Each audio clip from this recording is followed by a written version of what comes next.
പ്രേമം തലയിൽ കയറിയാൽ വേദന ഒരു മനുഷ്യൻ മൈൻഡ് ചെയ്യൂല. നിങ്ങൾ കണ്ടിട്ടില്ലേ, ഉഹദ് യുദ്ധത്തിൽ നബി സല്ലല്ലാഹു അലൈഹി വസല്ലം തങ്ങളെ ശത്രുക്കളെ ഇങ്ങനെ അങ്ങോട്ട് നോക്കിക്കൊണ്ടിരിക്കുക. എന്താണ് അവർ ചെയ്യുന്നത്?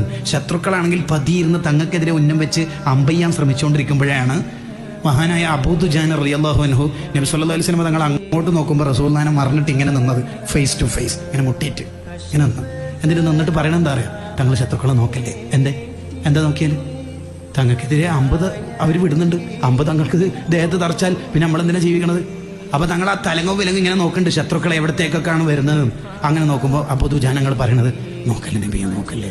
ഇങ്ങനെ പറയുമ്പോഴേക്ക് തങ്ങൾക്കെതിരെ വരുന്ന 19 ഇരുമ്പിൻ്റെ അമ്പ് ഈ പുറത്ത് തറച്ചിട്ട് ബ്ലഡ് 19 ദ്വാരത്തുനിന്ന് ബ്ലഡ് പുറത്തേക്ക് പോകുമ്പോൾ അബൂ ദുജാനങ്ങൾ ഇങ്ങനെ തന്നെ നിന്നിട്ട് പറയണത്, നോക്കല്ലേ നബി, എൻ്റെ മുത്ത് തങ്ങളല്ലേ, നോക്കല്ലേ.